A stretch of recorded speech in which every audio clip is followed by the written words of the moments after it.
मुंबई में रहने वाले एक 13 साल के लड़के का अगले दिन मैथ्स का एग्जाम था। जब बुक ढूंढने गया तो पता लगा कि गलती से उसकी बुक मुंबई में रहने वाले अंकल के घर पे रह गई है। तो उसने पापा को कॉल किया और कहा कि क्या आप किसी लड़के को भिजवा कर बुक मंगवा देंगे। तो पापा ने कहा यह पॉसिबल नहीं है, सब बिजी हैं। तो फिर उसने कहा कि क्यों ना अंकल को कह दें आप कि वो कुरियर करवा दें। तो पापा हंसने लगे कि पहली बात तो सेम डे कोई कुरियर देगा नहीं, और अगर देगा भी तो बहुत ज्यादा चार्ज करेगा जितने में तो तुम बुक खरीद लोगे। तो इसी प्रॉब्लम का सॉल्यूशन उसके दिमाग में आया। उसने सोचा कि क्यों ना एक स्टार्टअप शुरू किया जाए जो कि सेम डे पिकअप करे और सेम डे डिलीवरी करे, और वो भी कम चार्जेस में। 8 महीने की मेहनत के बाद उसने एक कंपनी शुरू की और देखते ही देखते वो कंपनी करोड़ों की कंपनी बन गई। Yes, I am talking about papers and parcels, and उस 13 साल के लड़के का नाम है तिलक मेहता।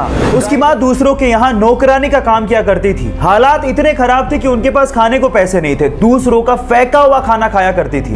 पहनने को कपड़े नहीं थे, आलू का बोरा पहना करती थी। बचपन में उसके साथ कई बार यौन शोषण हुआ। 14 साल की छोटी सी उम्र में वो प्रेग्नेंट हो गई और अपने बच्चे को बचा नहीं सकी। इतना सब कुछ अगर किसी के साथ हो जाए तो वो टूट जाता, लेकिन ये टूटी नहीं।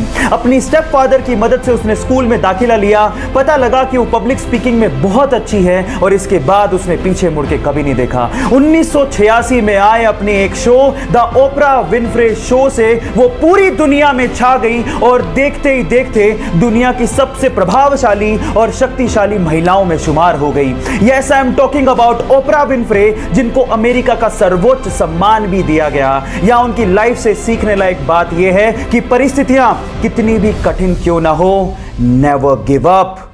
कारगिल युद्ध में हमारे देश के लिए लड़ रहे देवेंद्र पाल सिंह जी ग्रेनेड हमले की वजह से बुरी तरह से घायल हो गए। इस वजह से डॉक्टर्स को उनका एक पैर काटना पड़ा, और डॉक्टर्स ने यह तक कह डाला कि आप कभी अब चल नहीं पाओगे। लेकिन उन्होंने डॉक्टर्स को जवाब दिया कि आप चलने की बात करते हो, मैं आपको दौड़ के बताऊंगा। उनकी इच्छा शक्ति और 10 साल की कड़ी मेहनत के बाद आज वो इंडिया के सबसे सक्सेसफुल ब्लेड रनर हैं, और आज उनके नाम पर 2 Guinness book of world records भी हैं। गाइस, यहाँ सीखने लायक बात यह है कि इंसान तब तक नहीं हारता जब तक वो अंदर से हार ना मान जाए। इसलिए अपने आप पे विश्वास रखो और आगे बढ़ते चलो। गाइज, आप लोगों ने मिल्खा सिंह जी की लाइफ के ऊपर बनी भाग मिल्खा भाग मूवी के बारे में जरूर सुना होगा।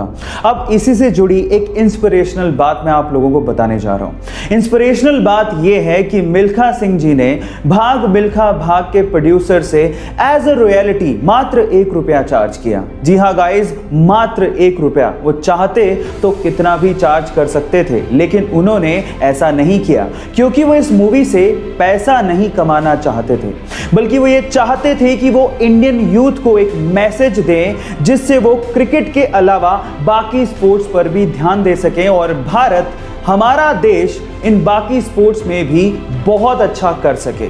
गाइज, महान लोग ऐसे ही महान नहीं होते, उनकी सोच उन्हें महान बनाती है। जिंदगी की भाग दौड़ और अपने मतलब के चक्कर में इंसान ये तक भूल गया कि इस अर्थ पे उसके अलावा और भी जीव रहते हैं।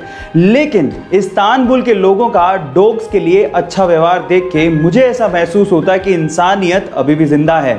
जी हाँ गाइज, इस्तांबुल एक ऐसी कंट्री है जहां पर सर्दियों के दिनों में डॉग्स को मॉल्स में आने दिया जाता है ताकि वो ठंड से अपने आप को बचा सके। ना सिर्फ इतना, वहां के लोग डॉग्स को खाना और खाने के साथ साथ ओढ़ने के लिए कंबल भी देते हैं। गाइस, है ना इंसानियत वाली बात? क्या आपको भी लगता है कि इंडिया में भी ऐसा कुछ होना चाहिए? चैट सेक्शन में लिखना मत भूलिएगा।